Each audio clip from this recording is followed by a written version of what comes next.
Hello friends, स्वागत है आपका बीपीएससी टारगेट में। कैसे हो आप सब? आई होप अच्छे होंगे आप लोग। मैं भी ठीक हूँ। तो जैसा कि मेरा पिछले वीडियो एक बन चुका है कि नेट जेआरएफ होता क्या है, उसके लिए एलिजिबिलिटी क्या होना चाहिए या आयु सीमा क्या होना चाहिए, ये सब सारा और कुछ इंपॉर्टेंट पॉइंट पे मैंने बात किया था। और आज जो मेरा सेकंड वीडियो है उसी से रिलेटेड, जो उसका एग्ज़ाम पैटर्न कैसा है होता है और कुछ और भी इंपॉर्टेंट पॉइंट हम लोग देखेंगे। तो आइए हम लोग देख सकते हैं कि आगे मैं एग्ज़ाम पैटर्न के बारे में बताने वाले हैं। तो सबसे पहले आप लोग देख सकते हैं कि लिखा हुआ है अबाउट एग्ज़ाम पैटर्न। इसका पैटर्न क्या है? तो इसमें होता है दो पेपर, एक पेपर 1 और एक पेपर सेकंड। पेपर 1 में क्या होता है कि आप जनरल सभी लोगों के लिए समान होता है, और पेपर 2 जो आपका पीजी में जो भी सब्जेक्ट रहता है वो पेपर आपका सब पेपर सेकंड में रहेगा। जैसे मेरा ज्योग्राफी है तो पेपर 2 जो हो जाएगा मेरे लिए ज्योग्राफी मतलब पेपर सेकंड में, और सभी के लिए अलग अलग होता है। और पेपर 1 जो होता है सभी लोगों के लिए कॉमन होता है। वो हम लोग देखते हैं कि कितना क्वेश्चन आता है, कितना मार्क्स का होता है, कितना घंटा हमको समय मिलता है एग्जाम में, तो वो सब सारा हम लोग देखेंगे। तो यहाँ पे देखिए कि पेपर वन में जो है 50 क्वेश्चन आता है और 2 मार्क्स का एक क्वेश्चन होता है, यानी टोटल नंबर कितना हो जाएगा, 100 मार्क्स हो जाएगा।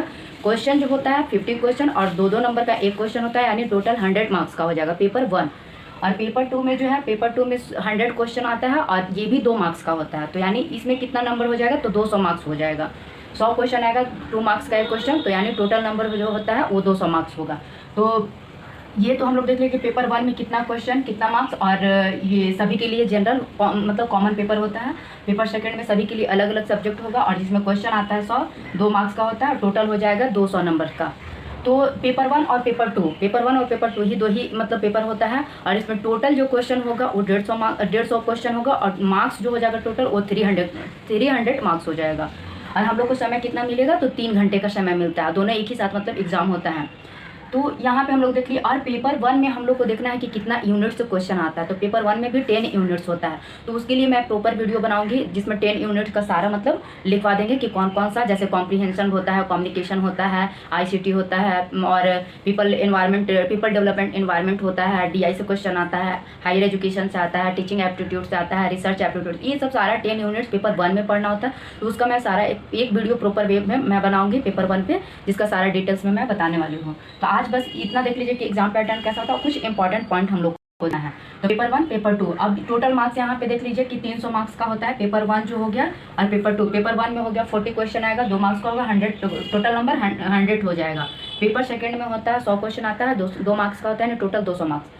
तो इसमें हम लोग के क्वालिफाई करने के लिए कितना परसेंट लाना होता है, तो पेपर 1 में भी 40% आपको मार्क्स चाहिए और पेपर सेकंड में भी 40% मार्क्स चाहिए, तब आप क्वालिफाई करेंगे। और टोटल दोनों पेपर को मिलाकर भी आपको 40% मार्क्स लाना होता है। तो यही लिखा हुआ है यहाँ पे पेपर 1 पेपर 2, पेपर 1 में भी 40%, पेपर 2 में भी 40% लाना होता है, टोटल का भी 40% आपको लाना है।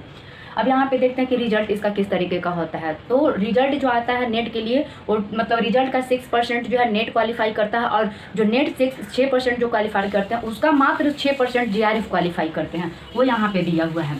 तो टोटल रिजल्ट का 6% नेट, और नेट का 6% मात्र जीआरएफ लोग क्वालिफाई करता है। जीआरएफ बहुत ज़्यादा टफ होता है।